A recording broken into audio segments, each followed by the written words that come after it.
Hey kiddos, well, it's February the 18th. It still looks like spitting snow a little bit. We got some snow last night, which was great.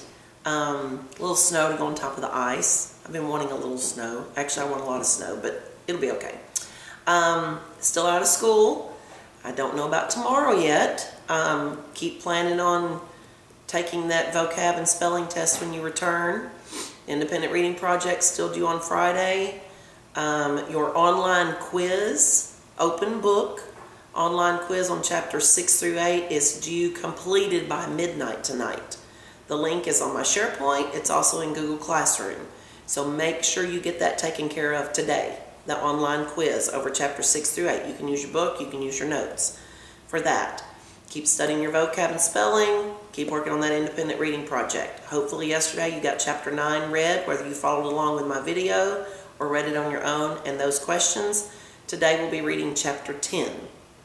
Chapter 10 is a great chapter because the kids start seeing Atticus in a little different light, which also, all of this is leading up to this trial and how they'll view their community and how they view their dad. So it's an interesting chapter. It's really, really good. All right, I'm going to get started. Chapter 10. Atticus was feeble. Scout describes him as feeble, like he lacks physical strength because he's so old. And then she goes on to say he was nearly 50. Well, I'm 48, so I would hope I'm not feeble yet, but that's how she views him. When Jim and I asked him why he was so old, he said he got started late. Probably meaning got started with having children later in life, which we felt reflected upon his abilities and manliness. He was much older than the parents of our school contemporaries, and there was nothing Jim or I could say about him when our classmates said, "My father..." Jim was football crazy. Atticus was never too tired to play keep away, but when Jim wanted to tackle him, Atticus would say, "I'm too old for that, son." Our father didn't do anything. I think that's interesting. That's how they view him. He worked in an office, not in a drugstore. Atticus did not drive a dump truck for the county. He was not the sheriff. He did not farm, work in a garage, or do anything that could possibly arouse the admiration of anyone. So basically they're saying he didn't do anything. He's not admired by anyone. Now, they don't really know their father like they should yet. Besides that, he wore glasses. He was nearly blind in his left eye and said left eyes were the tribal curse of the Finches. Whenever he wanted to see something well, he turned his head and looked from his right eye. He did not do the things our schoolmates' fathers did. He never went hunting. He did not play poker or fish or drink or smoke. He sat in the living room and read. With these attributes, however, he would not remain as inconspicuous as we wished him to. That year, the school buzzed with talk about him defending Tom Robinson, none of which was complimentary. After my bout with Cecil Jacobs, when I committed myself to a policy of cowardice, word got around that Scout Finch wouldn't fight anymore. Her daddy wouldn't let her. This was not entirely correct. I wouldn't fight publicly for Atticus, but the family was private ground.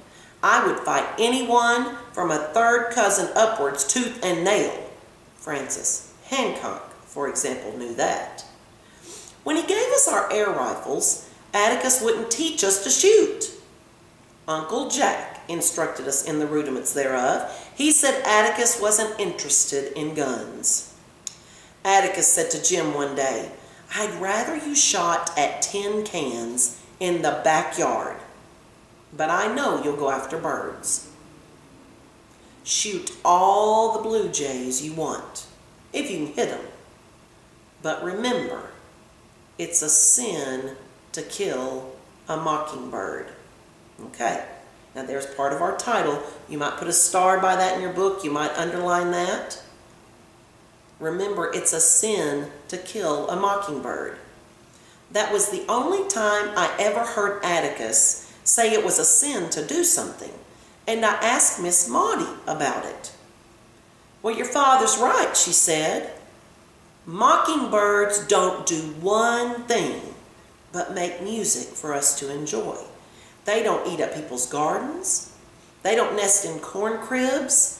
They don't do one thing but sing their hearts out for us. That's why it's a sin to kill a mockingbird." Now, that's interesting. Keep that in your mind. Mockingbirds don't do anything to us. They just sing. They're pleasant. So he says it's a sin to kill a mockingbird. "Miss Maudie, this is an old neighborhood, ain't it?" "Been here longer than the town." "No, I mean the folks on our street are all old. Jim and me's the only children around here. Miss DeBose is close on to 100, and Miss Rachel's old, and so are you and Atticus." "I don't call 50 very old," said Miss Maudie tartly. "Not being wheeled around yet, am I?" "Neither's your father. But I must say, Providence was kind enough to burn down that old mausoleum of mine. I'm too old to keep it up. Maybe you're right, Jean Louise. This is a settled neighborhood. You never been around young folks much, have you?" "Well, yes, I'm at school." "I mean young grown-ups. You're lucky, you know. You and Jim have the benefit of your father's age. If your father was 30, you'd find life quite different." "I sure would. Atticus can't do anything." "You'd be surprised," said Miss Maudie. "There's life in him yet." "What can he do?" "Well, he can make somebody's will so airtight can't anybody meddle with it." "Shoot." "Well, did you know he's the best checker player in this town? Why, down at the landing, when we were coming up, Atticus Finch could beat everybody on both sides of the river." "Good Lord, Miss Maudie, Jim and me beat him all the time." "Well, it's about time you found out it's because he let you. Did you know he can play a Jew's harp?" This modest accomplishment served to make me even more ashamed of him. "Well," she said. "Well, what, Miss Maudie?" "Well, nothing. Nothing. It seems with all that you'd be proud of him. Can't everybody play a Jew's harp? Now keep out of the way of the carpenters. You better go home. I'll be in my azaleas and can't watch you. A plank might hit you." I went to the backyard and found Jim plugging away at a tin can, which seemed stupid with all the blue jays around. I returned to the front yard and busied myself for 2 hours erecting a complicated breastworks at the side of the porch, consisting of a tire, an orange crate, the laundry hamper, the porch chairs, and a small U.S. flag Jim gave me from a popcorn box. When Atticus came home to dinner, he found me crouched down, aiming across the street. "What are you shooting at?" "Miss Maudie's rear end." Atticus turned and saw my generous target bending over her bushes. He pushed his hat to the back of his head and crossed the street. "Maudie," he called, "I thought I'd better warn you. You're in considerable peril." Miss Maudie straightened up and looked toward me. She said, "Atticus, you are a devil from you-know-where. When Atticus returned, he told me to break camp. Don't you ever let me catch you pointing that gun at anybody again," he said. I wished my father was a devil from you-know-where. I sounded out Calpurnia on the subject. "Mr. Finch? Why, he can do lots of things." "Like what?" I asked. Calpurnia scratched her head. "Well, I don't rightly know," she said. Jim underlined it when he asked Atticus if he was going out for the Methodists, and Atticus said he'd break his neck if he did. He was just too old for that sort of thing. The Methodists were trying to pay off their church mortgage and had challenged the Baptists to a game of touch football. Everybody in town's father was playing, it seemed, except Atticus. Jim said he didn't even want to go. But he was unable to resist football in any form.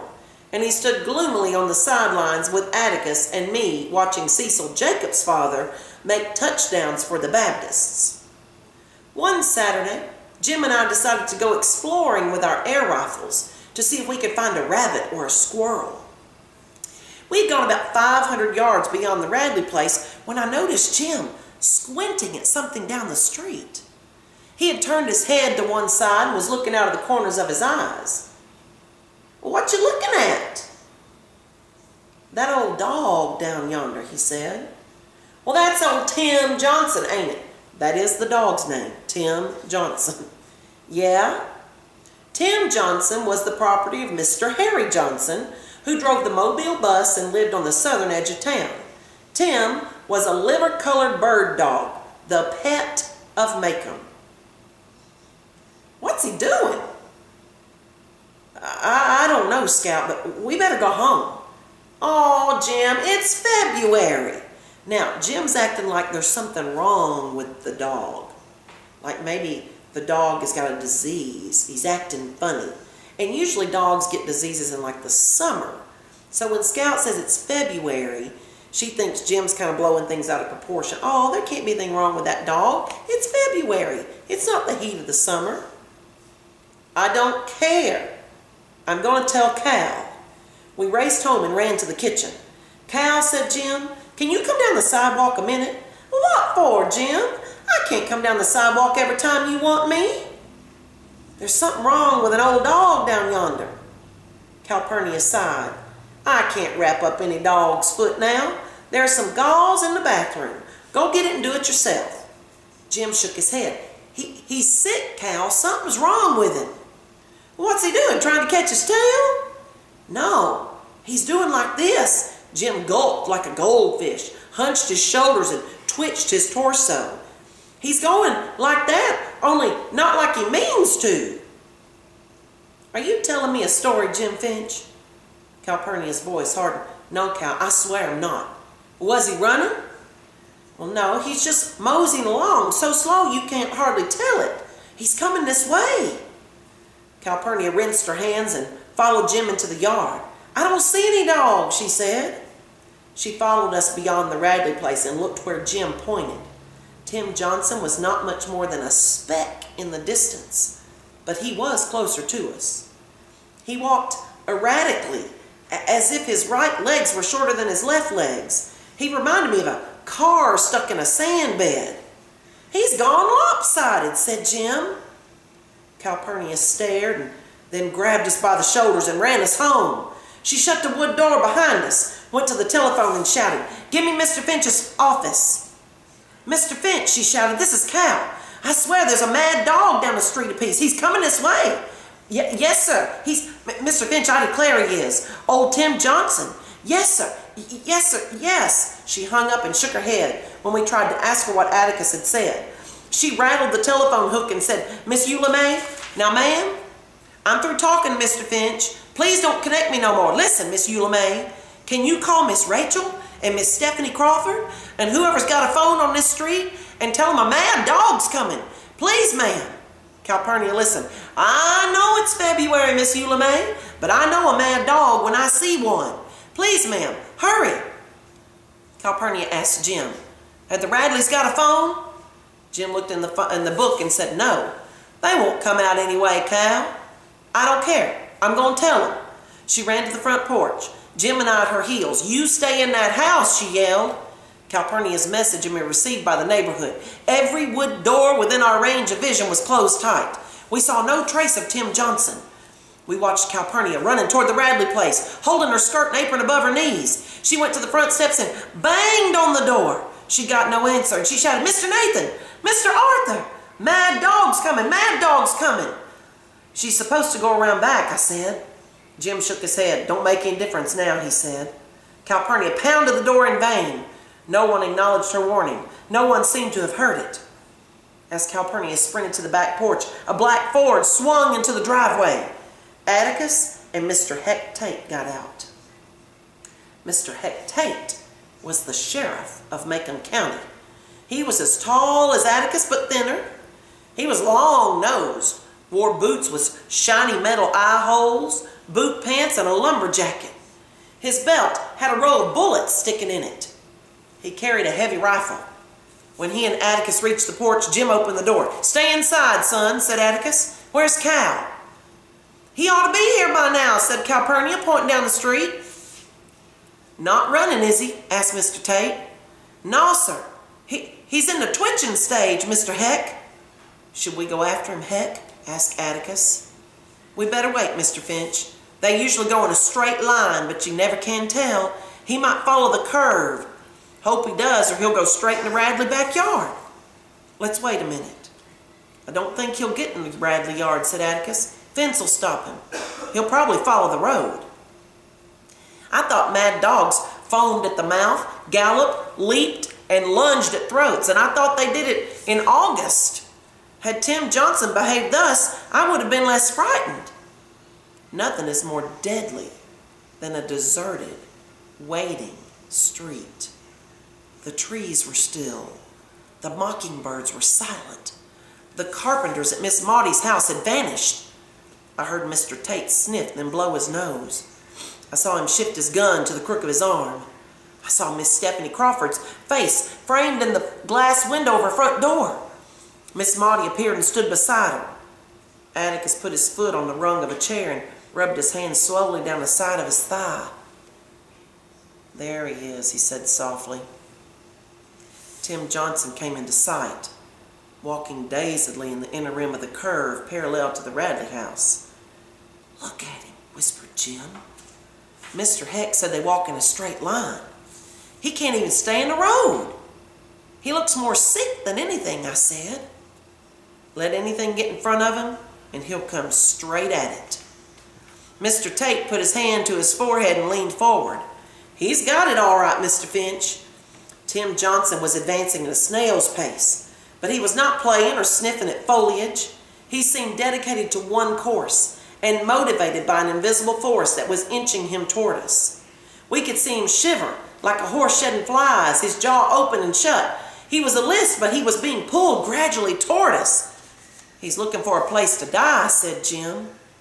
Mr. Tate turned around. "He's far from dead, Jim. He hadn't got started yet." Tim Johnson reached the side street that ran in front of the Radley place, and what remained of his poor mind made him pause and seem to consider which road he would take. He made a few hesitant steps and stopped in front of the Radley gate. Then he tried to turn around, but was having difficulty. Atticus said, "He's within range, Heck. You better get him before he goes down the side street. Lord knows who's around the corner. Go inside, Cal." Cal opened the screen door, latched it behind her, then unlatched it and held onto the hook. She tried to block Jim and me with her body, but we looked out from beneath her arms. "Take him, Mr. Finch." Mr. Tate handed the rifle to Atticus. Jim and I nearly fainted. "Don't waste time, Heck," said Atticus. "Go on. Mr. Finch, this is a one-shot job." Atticus shook his head vehemently. "Don't just stand there, Heck. He won't wait all day for you. For goodness sake, Mr. Finch, look where he is. Miss, and you'll go straight into the Radley house. I can't shoot that well, and you know it." I haven't shot a gun in 30 years. Mr. Tate almost threw the rifle at Atticus. "I'd feel mighty comfortable if you did now," he said. In a fog, Jim and I watched our father take the gun and walk out into the middle of the street. He walked quickly, but I thought he moved like an underwater swimmer. Time had slowed to a nauseating crawl, so everything looks like it's in slow motion. When Atticus raised his glasses, Calpurnia murmured, "Sweet Jesus, help him," and put her hands to her cheeks. Atticus pushed his glasses to his forehead. They slipped down, and he dropped them in the street. In the silence, I heard them crack. Atticus rubbed his eyes and his chin, and we saw him blink hard. In front of the Radley gate, Tim Johnson had made up what was left of his mind. He had finally turned himself around to pursue his original course up our street. He made 2 steps forward and then stopped and raised his head. We saw his body go rigid. With movement so swift, They seemed simultaneous. There's one of your vocab words. Atticus's hand yanked the ball-tip lever as he brought the gun to his shoulder. The rifle cracked. Tim Johnson leaped, flopped over, and crumbled on the sidewalk in a brown and white heap. He didn't know what hit him. Mr. Tate jumped off the porch and ran to the Radley place. He stopped in front of the dog, squatted, turned around, and tapped his finger on his forehead above his left eye. "You were a little to the right, Mr. Finch," he called. "Always was," answered Atticus. "If I had my druthers, I'd take a shotgun." He stooped and picked up his glasses, ground the broken lenses to a powder under his heel, and went to Mr. Tate and stood looking down at Tim Johnson. Doors opened one by one, and the neighborhood slowly came alive. Miss Maudie walked down the steps with Miss Stephanie Crawford.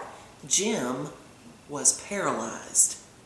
I pinched him to get him moving, but when Atticus saw us coming, he yelled, "Stay where you are." When Mr. Tate and Atticus returned to the yard, Mr. Tate was smiling. "I'll have Zebo collect him," he said. "You haven't forgotten much, Mr. Finch. They say it never leaves you." Atticus was silent. "Atticus?" said Jim. "Yes? Nothing."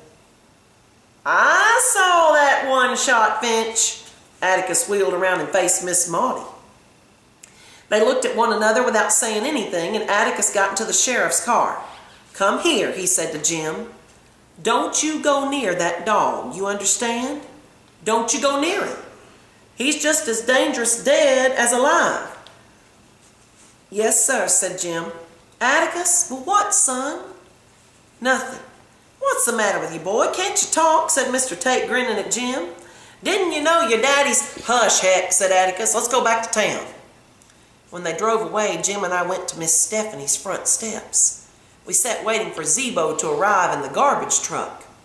Jim sat in numb confusion, and Miss Stephanie said, Who'd have thought of a mad dog in February?" "Maybe he wasn't mad. Maybe he's just crazy." "I'd hate to see Harry Johnson's face when he gets in from the Mobile run and finds that Atticus Finch's shot his dog. Bet he was just full of fleas from somewhere."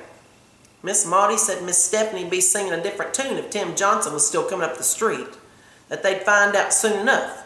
They'd send his head to Montgomery, so they would make sure and kind of see what he had, some kind of disease. Jim became vaguely articulate. "Did you see him, Scout? Did you see him just standing there? And all of a sudden, he just relaxed all over, and it looked like that gun was a part of him. And he did it so quick, like I have to aim for 10 minutes before I can hit something." Miss Maudie grinned wickedly. "Well now, Miss Jean Louise," she said, "you still think your father can't do anything? You still ashamed of him?" "No," I said meekly. "Forget to tell you the other day that besides playing the Jew's harp, Atticus Finch was the deadest shot in Macomb County in his time." "Dead shot," echoed Jim. "That's what I said, Jim Finch. Guess you'll change your tune now. The very idea. Didn't you know his nickname was Old One Shot when he was a boy? Well, down at the landing, when he was coming up, if he shot 15 times and hit 14 doves, he'd complain about wasting ammunition." He never said anything about that," Jim muttered. "Never said anything about it, did he?" "No, ma'am." "I wonder why he never goes hunting now," I said. "Maybe I can tell you," said Miss Maudie. "If your father's anything, he's civilized in his heart. Marksmanship's a gift of God, a talent. Oh, you have to practice to make it perfect. But shooting's different from playing the piano or the like. I think maybe he put his gun down when he realized that God had given him an unfair advantage over most living things. I guess he decided he wouldn't shoot until he had to, and he had to today." "Well, looks like he'd be proud of it," I said. "People in their right minds never take pride in their talents," said Miss Maudie. We saw Zebo drive up. He took a pitchfork from the back of the garbage truck and gingerly lifted Tim Johnson. He pitched the dog onto the truck, then poured something from a gallon jug on or around the spot where Tim fell. "Don't y'all come over here for a while," he called. When we went home, I told Jim we'd really have something to talk about at school on Monday. And Jim turned on me. "Don't say anything about it, Scout," he said. "What? I certainly am. Ain't everybody's daddy the deadest shot in Macomb County." Jim said, "I reckon if he wanted us to know it, he'd have told us. If he was proud of it, he'd have told us." "Maybe it just slipped his mind," I said. "No, Scout, it's something you wouldn't understand. Atticus is real old, but I wouldn't care if he couldn't do anything. I wouldn't care if he couldn't do a blessed thing." Jim picked up a rock and threw it jubilantly at the car house. Running after it, he called back, "Atticus is a gentleman, just like me." All right, I like chapter 10 because the kids find out some neat things about their dad. And this is all setting up how they're going to see their dad when the trial comes. So, answer your chapter 10 questions. This will be attached to an email with further information. So, have a great snow day. Bye.